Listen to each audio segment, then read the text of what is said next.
All right, what is going on, everyone? It is your favorite SE duo here, Samir Sahai Kausar, and Ryan Kruger. And today we are doing episode 24, which is going to be all around confidence in the way that we speak to our potential buyers, that is, our prospects and our customers, and why language is such a key critical component of not only the sales cycle, but also just in how we build relationships with the other people on the other side of the table, so to speak.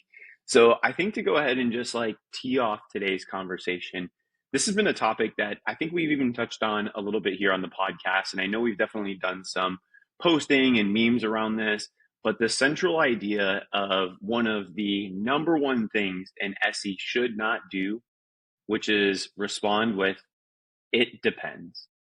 And anytime an SE responds, well, it depends, what that does to the buyer on the other side is it does not give them the kind of confidence that this solution is going to fit the needs that they wanted with the objection that they brought up, but also around this central idea of like, it depends just sort of leaves a lot of ambiguity out there. It's like, well, maybe they could, maybe they couldn't. I don't know. How do I go bring that to my boss if this is something important for us? How do I bring that up to an executive level and say, well, they told me that maybe they could. So this is something that I think is not necessarily a topic that's been explored fully, but this is something that I really, really believe a great SE knows how to do extraordinarily well. yeah, the it depends is always.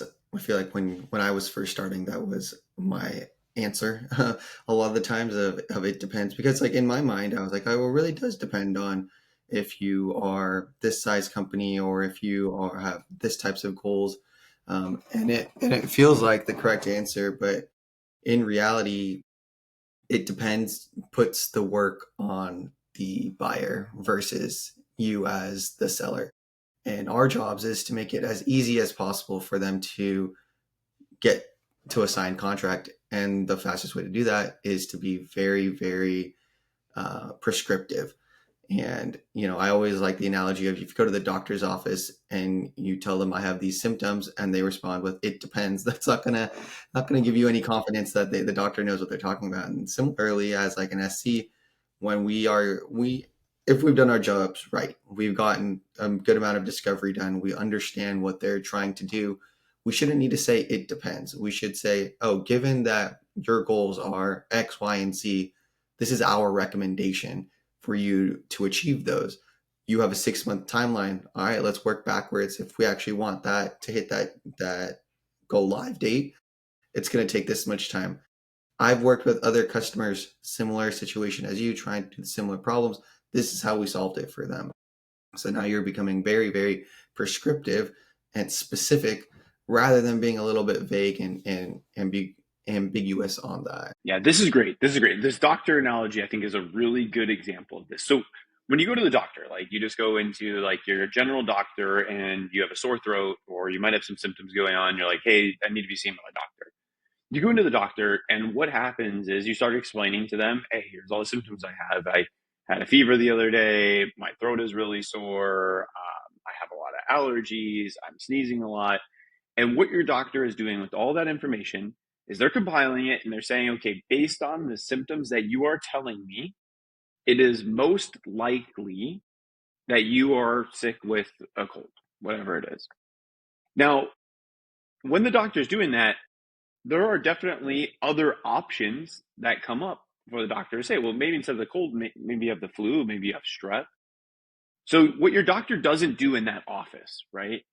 The bedside manager, your doctor doesn't tell you, hey, Ryan, well, I really appreciate you coming in today. So it depends what you might be sick with. It could be strep. It could be the flu. It could just be a common cold. I don't know. So I'm not sure. It depends which one it is. Your doctor doesn't do that. So why does your doctor not do that? Well, because your doctor wants to, one, give you confidence as a patient to feel really comfortable that when they see you, based on their expertise and everything that they've read about all the textbooks they've done and all the experience they have from seeing people just like you, that they are pretty certain that you probably have a cold or you have the flu. And so they start administering medicine based on the things that they see when you come into the office. They don't say it depends, right? Like, and I think that's a really, really good example to think about as an SE. Why, if my doctor doesn't do it, why should I, as a technical resource or technical doctor here, do that to my buyers? Yeah, I feel like when I was doing it, it was just I was trying to cover my own butt a little bit. Where like, it depends gives me wiggle room to maybe back up or backpedal or get out of saying something incorrect. But as I've gotten more experience, I think that being able to protect your stance and say, hey, given your size, of the people who I've worked with that are in a similar situation, this is the recommendation. This is what we've seen work. And that comes off way more powerful than, well, I mean, it depends. If we want to go down this route, we could do it this way. If we want to go down that route, we can do it that way. And all of a sudden, one problem, you just offered six solutions. And they're like, well, I don't know what to do anymore. It sounds very complicated. I think we're better off doing nothing. So I'll tell you this, like I would say like this is a new hill that I'm like dying on is like trying to avoid it depends as much as possible. That being said, it's not perfect. There are times where it feels like it depends is the only answer because it's convoluted. It's like maybe you can, maybe you can't. We would need to explore that further. So I'll actually say something along these lines. I'll be like, hey, look, Mr. or Mrs. Buyer, I I hate to give you this answer, but and I know it's not a great one, but it depends. And here's why it depends. Because if we approach it from this way, here's why I think we could do it. Now, if we approach it from this perspective, here's why I don't think we can do it. Now, in order for us to get a much more clear answer, which is something that I think you'd be looking for, why don't we try to find some time? And we'd have to, understand this a lot further. But before we do that, I guess I'm just curious. Can you help me understand, based on what I told you, help me understand why this matters to you? And then they'll start going into it. And maybe you find out, okay, we do need that other 30 minutes or another hour to go through and scope this problem out. Or maybe they come back and they say, you know what, Ryan, this sounds kind of confusing. I don't really see us using something like this. And you know what, it's okay. We're fine not to have to explore this. I think we're okay. And when we, get into the product itself, we're happy to explore that. And then maybe if we have questions, we'll come back to you. But I get it. I understand. Like there's not a clear answer to this. That's okay. And so sometimes by even just being open and honest to your buyer about the reason why you're sort of giving them a unclear answer, I think helps the buyer understand like one, we're resources that know a lot, but we don't know it all. And that's okay. And I think there's like a relationship building aspect there. There are a few things that I've noticed that seem to go over really well of just being human and saying like, hey, I'm not 100% certain. I'm walking you through a couple different avenues so that way you're starting to get some clarity around what the product does and doesn't do. And maybe we need to explore it further if this is a roadblock. But if it's not, then maybe it's okay that just like it depends is a, I don't know, good enough answer for them to say, you know what, actually, I get it. I'm understanding how the product fits. We could explore that during like an implementation or during a go live. That's okay. I don't need to like hold things up. Yeah, I think that's huge when you explain why you are saying it depends. It depends because these are the things that you have said to me, and reiterating that you have command of the problem, you understand what they're looking to do, and being like, depending on what your priorities are. If your priority is A, this is my recommendation, but if your priority is B, it would be a different recommendation. So that, second call or separate area of let's dive deeper into this one specific part can become very valuable, especially if you're doing like an enterprise level deal where you have like 7, 8, 12 stakeholders, and each one might have a slightly different goal. And, if you have multiple on one call and one person saying, hey, my goal is A, and someone else is saying, hey, my goal is B, and, your answer is going to be kind of different for each of them, splitting that up and kind of segregating them in order to have those conversations without derailing the overall process becomes a very strong language play, so to speak. Can I like there is something that you brought up here, and this is something I find to be fascinating. You said command of the problem, right? How do you find the command of the problem, right? How do you start to control that message back to your buyer. I think this is where like working strongly with your AE becomes valuable. A lot of the times they will, if we've all done our jobs right, we should know why the prospect is even on the call with us in the first place. And if you don't know that yet, you can ask. Sometimes I'll say, "Oh, what actually interested you in getting this far into a demo?" Most of the time, they've already talked to an AE or they talked to an SDR, and this is like their second-ish, third-ish call coming into the demo. Like, what's really exciting for them? And then as you're going through, what I like to do is, as I'm even going through my demo with the prospect, I will ask questions of how are you how are you experiencing this today, or what if you were to use this, how would that change your day to day? Depending on who I'm talking to, it'll either be, if I'm talking to the end user, it's going to be one thing. If I'm talking to the strategic buyer, the director, VP, etc., it's going to be another thing. And so, one, changing my language to match the audience, and then two, repeating the things that they have said to me throughout the overall sales process. Hey, I remember you mentioned XYZ on the last call. I actually put this together to show you how our product can tackle that one specific area, because you said that this was your guys' top priority, and this is how it ties back to the overall goal of one of the company objectives, that the company is trying to implement more AI. Let's just say that's the hot topic. Everyone's getting, the board is telling them do AI something, and so tying together, here is one part of our product that solves this problem that ultimately bubbles up to your higher level company objective. Now you are connecting the dots for them, and they don't have to go and do the mental work to tell their boss that, hey, we should go buy this product because of X, Y, and Z. But I've given them the roadmap here. Here is exactly how this piece of the product maps to your guys' business objective overall for the company, and everything in between. And that really shows that you've done that mental work for them to now have just a little. Now they have some guidance. They have a map that'll get them to through the buying process. And I think this goes back to that language piece too, and this is where I wanted to kind of explore this a bit, is like, one, when it comes to the problem, you have to be really confident to speak to the problem as an SE and just be okay, like talking about the thing that their business is looking to evaluate. At the end of the day, they're coming to you with a challenge as it sits today. So it's okay to call the challenge what it is. Hey, we're looking to improve this piece of functionality as it sits today. That's why you're here. So let's have a conversation around why this doesn't work for you. And then when you're going throughout your process, you should be then tailoring the demonstration around that. So something that happened to me in the past was I was working with some customers, and I remember this. This was probably not too long into my career, but we get on a call. I'm like, hey, can you tell me why you're looking for an ERP solution? They're like, right now we are doing all the work. There's two individuals. They're like, every single weekend, I'm working the weekend. My kid's soccer game on Tuesday night, I'm having to miss because it's just too much work for us to do. And so, when I found that out, I said, okay, this is great. And this was amazing discovery, and went into this whole thing. But at the end of the day, I found out from the two people evaluating the software, the biggest thing that they were looking to address was not only the fact that they had a problem with the technology that they had today, but the biggest problem they had was actually their personal needs. Their personal needs were, hey, I don't want to work on the weekends anymore.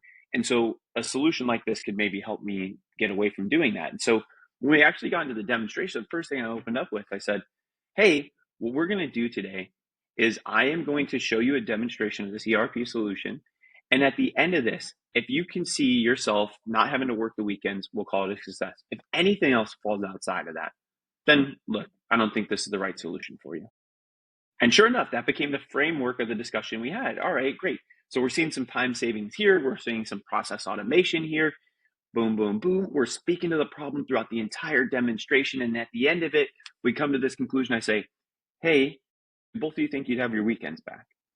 And I think we'd have our weekends back. We'd love it. Where do we sign? And so then, I want to say within 7 actual days, like we had a signed contract.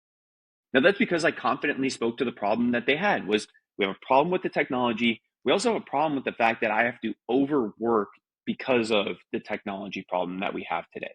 And so there was a lot of confidence for me to just go into the demonstration and say, look, and I knew, right? I knew what the demonstration was going to do. I knew they would get their time back, but I wanted them to feel that pain. I wanted them to experience that throughout. So that way, by the end of it, they said, I have pain. I am the hero in this story or in this demo. And at the end of this, I can see myself benefiting from this. And sure enough, months and months go by and they come back to me and say, Ryan, I haven't worked a weekend since. That's great. Like, that's a perfect fit. Yeah, that really shows, one, like listening, and then two, tying it back to how is it going to change their life. Like I think the big one that I every time I hear you tell this story, it always just reminds me of, people buy from people, and when people feel understood by someone else, that makes them even more inclined to have trust with you, know that you're confident in what you're telling them, know that you're there to ultimately help them in the long term, not just there to like sell a product, but this product is there to allow you to go to your kids' soccer games, allow you to go have life outside of work, and this scenario. And it's always my favorite story to hear you tell it because it's so real. It's like it feels great to as a seller, be like, oh, I was able to give these two people time back with their family, and there's nothing better than that feeling. And you don't find that out unless like you feel comfortable enough to just like get to know the person on the other side of the call. So I think it's like, I don't know. I think sales is kind of like always going through this like roller coaster sort of event of like, oh, we should only just get on a call and sell, and we have 30 minutes, and we should do that. It's like, out of all the times that I've sold software in my career, I've never really sold a deal where we just jump right into the product the first 20 seconds around the call. Like 99.9% of the time, there is a period of time where we spend 10, 15 minutes just truly getting to know each other. And we start building that sort of foundational relationship.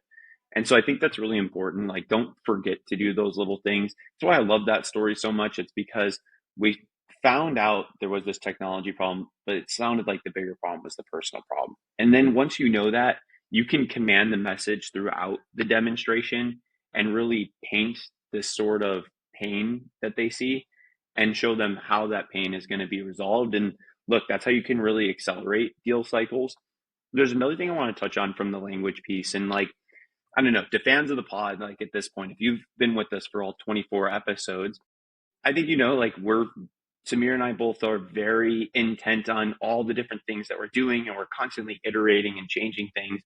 But something that I also noticed that will go a very long way is making sure that you and your rep are on board with the same language that you're using. So, like, spin it back a few years, Samir, and like let's think back to when we worked together. Like, we get on a call with a rep, right? And at the time, maybe we have, I don't know, call it a dozen ERP integrations, right? And so like maybe the rep says, hey, we have 20 plus integrations, or we're 95% accurate when we're 97% accurate. And so if we get on a call and my rep says we have a dozen integrations, we are 90% accurate, and we have whatever else. And then I get on the call and I say, hey, Mr. Customer, we have 10 integrations, we're 85% accurate. What do you think that does to a buyer? Straight And so chaos. it's important to sit down and actually have those conversations. So like Hmm. as I'm going through bigger enterprise deals, like that is something that I am so adamant on, is that me and my reps are having strategy calls all the time to identify those pieces of language to say, okay, around this piece of functionality, like let's make sure that we always frame it up like this. Let's make sure when it comes to this, because this is a pain for them, that this is the way that we pitch it. What I don't want to happen is have us each doing something different and then have the buyer end up being very confused and things get very foggy for them, especially because there's going to be times where maybe you're on a call alone and I'm on a call alone. So we need to make sure that the same sort of phrasing is happening, and the same sort of phrasing will actually look different for different buyers. And you have to make sure that you and your rep are on the same page. But that's definitely something that I want to call out, because I've noticed that in the past where actually AE and SE will say two completely different things, even though they're similar, but because they're different, It's like, do the spot the difference sort of picture that you would do as a kid. It's like it's super clear. It's like, wait a second. AE said 12, SE said 10. Okay, I'm going to probably believe the SE, but why is there this gap? Why aren't the two of them on the same page? Okay, I'm hearing 90% confident, I'm hearing 95% confident. What's happening here? Why do we have two different answers for the same exact thing? So sit down with your reps, like strategize with them, figure out the sort of language that you want to utilize in different situations, and make sure that they're hearing the exact same thing. If not, imagine your screen just getting like totally clouded over. Yeah. I think that's what it would be like for a buyer. No, I think that's an excellent point because the you don't want to have different people saying different things, even if they're just like slightly different. That's just going to cause very much confusion and also be like, okay, so who is right? Who should I trust? I don't know who to trust. They're both telling me two different things. And but the other vendor, oh, it sounds like they're all on the same page. And it also, if you are not saying the same thing as your rep, it sounds like you don't have that gel with them. You don't have that 1-2 combo because you guys are on different. You guys just have a misstep and you're like tripping over each other almost. So I really like that call out because messaging is so important. How you position, how you speak about it. You both are saying the same thing about the same parts of the product, same parts of the process. There's no conflict. As soon as there is a conflict between what I say and what my rep says, that is, I mean, good luck winning that deal. Exactly. And I think this is where all these things go a really, really long way. And I think as salespeople, we're more inclined to be very good at this. I think most salespeople, if you read through these sales books, like a lot of them are around having very strong wording and phrasing. Now, I think something that comes up often for us, Amir, though, is like we have a lot of people looking to break into sales engineering for the first time. And a lot of them maybe come from the more sort of technical background. Is how do you get better at this sort of piece? I don't know, like, want to give some high level thoughts on like ways to improve on this? Yeah, I think especially if we go for like the persona of someone coming in from a more technical, like my software, I was a software developer before coming into sales engineering. So like, if you're coming in with that type of background, I'm coming from like implementations into pre-sales. What happens is we get so used to being in the weeds and like getting into the nitty gritty and tend to overcomplicate things, like unnecessarily get into the weeds. I think is the biggest thing as someone who is coming from a deeply technical background into the sales side. And for me, I would try to focus more on the outcomes versus like how, like the what instead of the how. Like when you're coding, you're like, okay, this is line by line, I'm doing all of these things, and you get really deep into it. Customers don't care about the code. They care about what it's going to do at the end of the day. They care about wanting to be able to, hey, this is actually going to allow you to save 15 hours a week, which will allow you to finally make it to Little Susie's soccer game on that Tuesday. And so, as someone coming in from a more technical side, know that yes, you can nerd out. There is a time and place for it, but majority of the time, you really want to focus on the outcome, not the like steps to get there. I want to see the whole picture. Don't zoom in on a pixel. And I think like one way that I was like, if you're a newer SE or you're an SE that wants to get better at this, one of the best things that you can do is one, watch your gong calls back or watch like any sort of call recording back to you. It's odd hearing yourself speak, but you'll start to identify your buzzwords, your key phrases, your filler words, and you'll start to see sometimes where you actually have super weak language. So I think there's sort of like a self starter mentality that you can have to get a lot better at this particular thing. The secondary piece of it is get somebody that you trust or somebody that you like to review your calls. Ask your manager, hey, I am looking for some feedback to get better. Something that I'm working on is having, much stronger conversations with my customers. Can you just look out and see if I have any, weak phrases in here? Get true feedback from somebody else that you like, also reach out to your account executives. Say, hey, I'm really looking to improve. I know our demos are going really well together and that we're working well, but look, I think we could be doing better. How can we get better together? Here's one area that I think we can do. Let's sit down and review this call together. Let's have a 1 hour session to take a look at a call that maybe didn't produce a second call. And let's find out maybe why. Maybe the call was great. And maybe if we keep doing that, it'll generate more calls. But maybe there was something we said that was a little bit confusing. And if so, well, maybe it makes sense, like to my rep, to actually send a follow up email on that and see if maybe we can re engage the deal. Or two, maybe we just work on getting better. And I think that's where you have to be open and honest with yourself and saying, like, look, the SE that I am today, I can be a lot better. Even for salespeople too. Like salespeople, you be doing the same thing. Like you should always be looking to iterate and get better at this particular job. Like what you're saying and pitching today needs to change. If you're doing the same pitch, what is this? August? It's August. Okay. If you're doing the same pitch in August as you are in September, October, November, December, you're stagnant. You're flatlining. Like you have got to always be looking to interject some creativity and find ways to improve. I think that's one of the best places that you can start is just doing some open and honest call reviews with yourself. Yeah. When I started reviewing my calls, that's when I started noticing the weird quirks that I had and noticing the gaps in my knowledge and the confidence. I think one thing that was really awesome that when we were working together, our manager did was once a week he would say, "Hey, does anyone have a call we want to review?" And the four of us would get on a call, review it together, pause, rewind, like really pick it apart.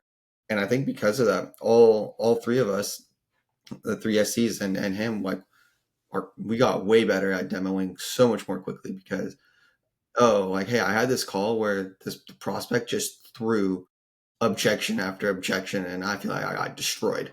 And we would watch the call together, and we're like, yeah, that was rough, but here's how we can do it better next time. And sure enough, next time there was those objections, like we all were able to crush it because we watched it together, we discussed it, and as a new SE, you have to get over the fact of your voice and watching yourself on a call. Uh, that was probably the hardest thing for me. It was like I was like, oh, I sound weird. Like I don't know.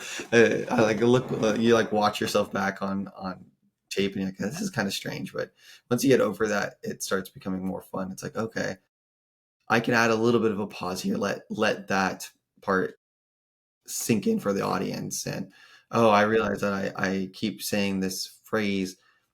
I think for one point, my filler word was like, and I, it's just, I got rid of my ahs and ums, but I was like, and that makes sense, and I like counted it and it was really bad. But yeah, to your point, watching conf calls back is probably any of the top SCs, top reps, guarantee you they watch their call recordings. And that's the reason why they've become so good at it because they will do something, iterate, review it. Yes, that worked. Oh, that didn't work. Oh, that joke didn't land. We're not going to do that again. Oh, that one actually really hit hard. Let's keep pulling it in. So yeah, I think that's a really good recommendation of like something very practical you can do right away. And something that I didn't understand at the time too was every time we'd go and we'd watch those calls back together as a group, we'd always watch the call start to finish. And after a while, you're like, okay, I know Samir's like first 15 minutes, it sounds like very much the same each time. And I was always confused, like why we would do that. But I think it was one, a reminder, like, hey, look, you've been doing the same thing now for a while, change it up, find something new. And two, you start to identify like, are there things within that first 20 minutes, even though it's very similar, that you should be changing, right? And like, I think just seeing it over and over again helped me at least get a lot more creative in saying, okay, look, actually, typically when I start to talk about this one thing, I start to have like a 3 to 5 minute long pitch. Let's get that 3 to 5 minute long pitch down to 2 minutes. And then like I can have more conversation if I do, right? Then I get what is that, 3 minutes back in my call to then focus on something else or add in some additional clarity elsewhere. So I do think that's super helpful. And like you got to get used to listening to the same thing over and over again. And once you do, you start to find out what are ways to improve this thing and get a lot better at it. But that comes from really sitting down and just trying to understand where it is that you can be better as an SE and finding a group of people that also want to push you into being better. Sales is not stagnant. I don't know how many times I have to go into that. It's like what we do today cannot be what we do in the future. If you are, your competitors out there are already beating you because they're changing up the way that they do things. But you have to push to be the best at this at all points and times. And just because you win one deal here or two deals there does not mean it's always going to work. Every deal is truly unique in its own right. You have to figure out what the underlying patterns of the deal cycles are, which are things like for me, like I think I do well is I do really well in the strong language piece. Like I don't really like to give my customers this it depends stuff. And if I do, I go into that sort of clarity around why it depends is coming up. Is it doing some things like building a great relationship with the person that's going to buy this thing? Is it getting details out that really matter to them and helping them see the pain that they're going to see, right? Like what is it that they're looking to accomplish and making sure that they see that. But yeah, I think the hard part is for technical folks is always falling into this pitfall of it depends. We can probably do that. Let me do some testing. I think I can figure it out. All those things aren't very clear to a buyer as to if you can or can't. And like I always like to say, it either is or it isn't. There is no we like can do it. We either can or can't do it. And it's better just to say, yeah, we can, no, we can't. And it's fine to just say, yes, we can. We don't always have to say, yes, we can, blah, blah, blah, blah, blah, blah, blah, blah, blah, blah, blah. Like, yes, we can is a totally, totally good answer. And it is a perfectly confident answer too. Hmm. That was a big one. Once I understood that I could just simply say yes and like didn't need to be like yes because blah blah blah. Like I didn't need to explain myself, and I just said yes. Yeah, you come off so much stronger, which was counterintuitive for me. I was like, oh, I feel like I have to defend my answer by giving all the reasons why. In fact, it's the opposite. You say yes, and they're like, oh, okay, I trust that. I don't. God, And the now, first few times I did that, dude, felt so awkward. Like, I don't know how else to I don't know how else to really like phrase that. The like getting used to one word responses in sales was so difficult because you feel this need to have to validate yourself, right? Okay, here's why we can do it. So the first time you do it, you're like, yes, there's this pause, and you're like, oh God, I feel like I need to talk. I feel like I need to talk. Then you move on. You're like, okay, whew, whew, that was weird. All right. You find a way to get comfortable doing that. It took me a while to really understand that. And I know there was a previous episode we talked about this, but there were things I would do after the one word answers to help me make sure I would not talk again. Okay. hmm. If you give a one word answer, always go grab a sip of water. That alone takes like 3 to 5 seconds. That way, if there is a reason to validate, you can. Maybe like when you say yes, write down a quick little note here or there. Maybe it's just like taking a deep breath. There's ways for you to get comfortable with it, but you should have a go-to move. If you're not doing one word answers today, figure out what that move is. Is it grabbing your water? Is it jotting down a note? Is it taking a deep breath? Is it counting to three in your head? Like there has to be something that you're doing. If you just try to do one word answers and you don't have a plan in place, you're just not going to do it. I truly believe that. Yeah, and also people, if they have a follow up question to the yes, they will ask. Like I've given just a yes, grab my water. 3 seconds, 5 seconds later, the customer comes back. Actually, like, can you walk us through how that works? Absolutely. Let's get deeper into it. So there is, there will be times where they want more. And if they want more, they'll ask. I think it's good too to switch up your one word answers as well. Like don't always just be like a yes, no. Like it's good for you to say things like absolutely, for sure. We definitely can. Yes, we can. All those things say the exact same thing in as few of words for the most part. Obviously, yes is one word. Okay, chat and everybody else out there, I get that. That's fine. But you have to mix it up. If you don't mix it up, and hey, we have We uh, have a guest star. another guest participant today. If you don't mix it up, it starts to feel robotic, right? And this is something that I think is super important. You don't want to be the robotic salesperson. You need to be the human being, the salesperson. And I think that goes a long way in just changing up the way that you say things. It's okay. Be yourself, be authentic. So if in your real life you say, absolutely, or hey, that's perfect, yes, like however you say it, that's fine. Interject yourself here. Maybe even interject a fun joke to say like, oh, if we couldn't do that, our company would be nowhere. So yeah, we can. Like that. That's perfectly fine too. As long as you're already established a relationship with your buyer, like you're okay to take the liberty on some of those things too. It doesn't always have to be so tight. Like you Hmm. can be free flowing. That's like the best sort of creativity comes from those free flowing moments. And you'll have these moments of inspiration on these calls where you'll figure out a new way to say something or pitch something. And you'll be like, wow, why haven't I been doing it that this entire time? But if you're a robot, you're never going to find that creativity elsewhere. No, absolutely. And it's more fun. I feel like the worst thing as an SC is just being like, oh yeah, I can give this demo in my sleep. It's like, now you're on autopilot. You're like not really there. And then it just becomes boring. Like there was a point in my career where I was like, oh yeah, I'm crushing it. I'm doing well. I can just give the demo in my sleep, but I just got really bored. And then as soon as I like got that click and I was like, oh, I should just change up my phrasing and see what happens. And it's started becoming a lot more fun. And throw stuff at One the wall, man. Like do stuff. Like try something new. I encourage you to do something new this week. Pick one call, do something new. Even if it seems crazy, try it. Try it. I'm telling you, it will go a long way. It, I, like I cannot say how important I think that thing is just trying new things. And guess what? It might not work.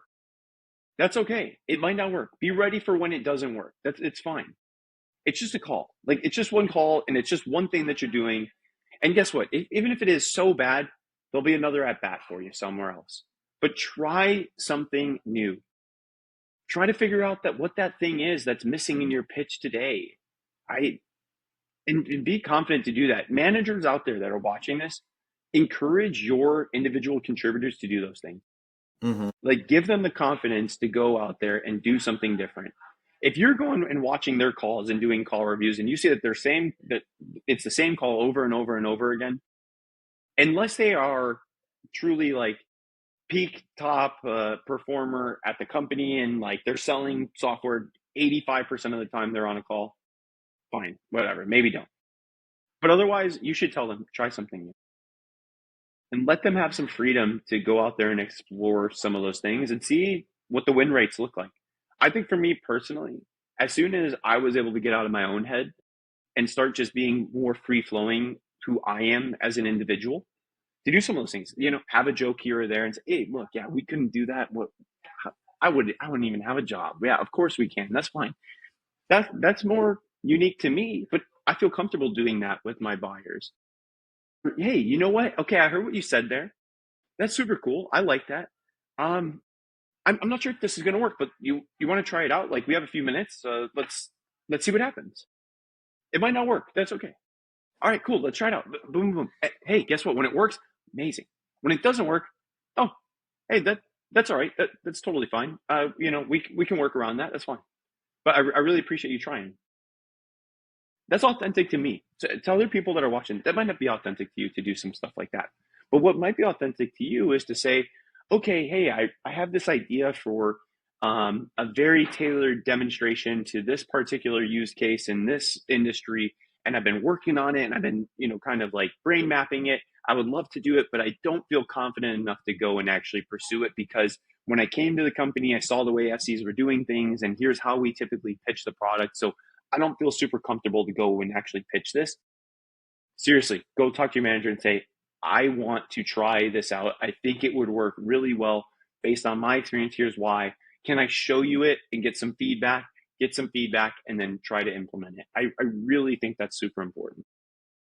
Yeah, I remember one of the demo flows that you had brought to the team, the magic trick, and when you showed it to us, and then we were like, oh, you should definitely do that on a call, and you did it, and then all of a sudden, all of us started doing it. So you won't. The only way that your demos as a company are going to improve is if the individual who is running them is willing to go and push the boundaries and try something new.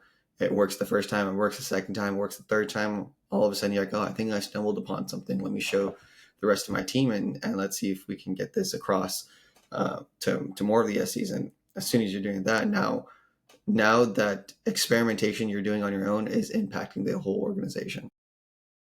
And track it, track and see, like, hey, when I'm doing it this way, I'm seeing first call go to second call. I'm seeing when I do it this way, first call goes to second call X amount of times. All right, seems like the new way I'm pitching it seems to be working really well. Or you might even just have like gut intuition around it. Say like, yeah, this is awesome.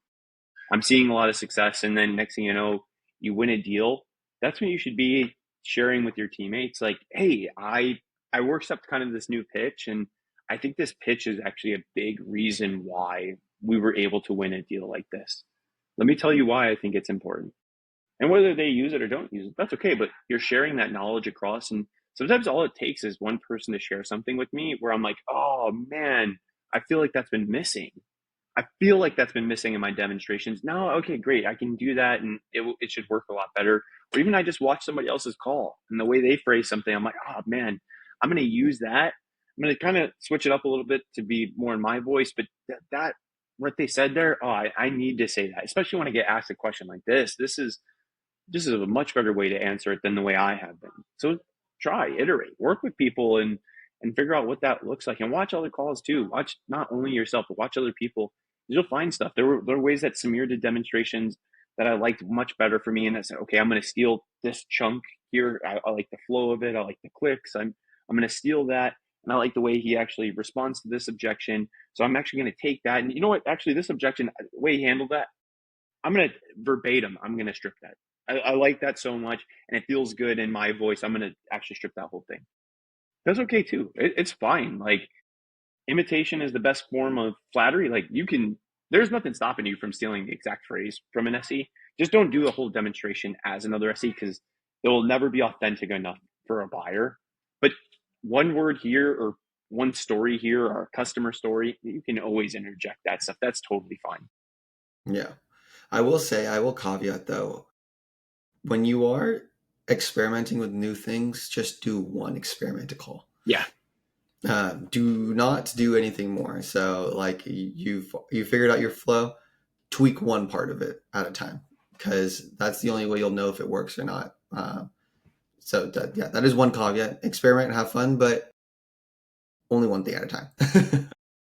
I'm recently I've gotten really into the biohacker Brian Johnson. Mhm. That's like sort of the crux of like the issue with him is that he's trying like a zillion things to try to outlive the rest of us. It's fascinating stuff. I truly do find it to be super fascinating. But he's doing like a million different things to his body to try and see for him to live the longest. And it's like, okay, this is great. Like, let's say he does go on to live till he's 140.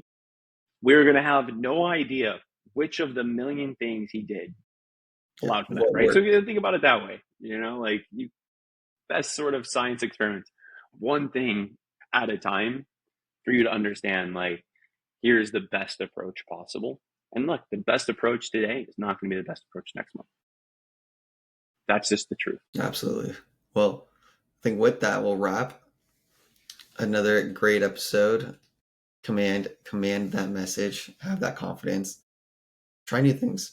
But I don't want to title the episode "Command the Message" though, because like, there's so many sales frameworks around that. But look, yes, it is around commanding your language. We'll figure this out. We'll have a cool. I don't know. We'll figure out the title of this week. I don't think I have anything off the top of my head creatively, Samir. So we'll have to workshop offline. But we'll workshop you it. know, it We'll will all figure be it good. out. But appreciate everyone again for another amazing week. All right, we'll talk to y'all soon. Peace. See ya.